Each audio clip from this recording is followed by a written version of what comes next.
मिळालेल्या माहितीनुसार बारामती तालुक्यातील मोरगाव सुपे मार्गावर शुक्रवारी संध्याकाळी 5 वाजेच्या सुमारास ही घटना घडली। हर्षदा जनार्दन खैरे वय वर्ष 20 असं मयत तरुणीचं नाव आहे।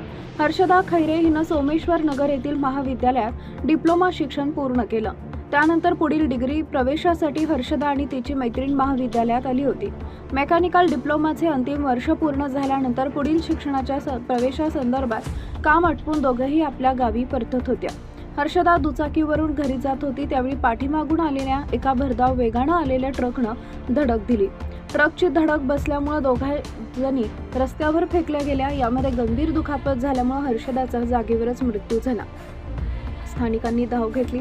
घटनेची माहिती मिळताच सुपे पोलीस तातडीनं घटनास्थळी दाखल झाले। पोलिसांनी पंचनामे करून मृतदेह शवविच्छेदनासाठी पाठवला। अपघातानंतर काही काळ मोरगाव सुपे मार्गावरील वाहतूक विस्कळीत झाली होती। पोलिसांनी वाहतूक सुरळीत करत पुढील तपास सुरू केला असून ट्रक चालकाविरोधात गुन्हा दाखल करण्यात आला असून अधिक तपास पोलीस करत आहेत। बारामती तालुक्यातून एक मन हेलावून टाकणारी घटना समोर आली आहे। उच्च शिक्षणासाठी महाविद्यालयात आलेल्या एका 20 वर्षीय विद्यार्थिनीला अपघातामध्ये मृत्यू झाला। भरधाव ट्रकनं पाठीमागून दुचाकीला धडक दिली। या अपघातात 20 वर्षीय तरुणीचा मृत्यू झाला। या घटनेमुळे परिसरात हळहळ व्यक्त केली जाते आहे।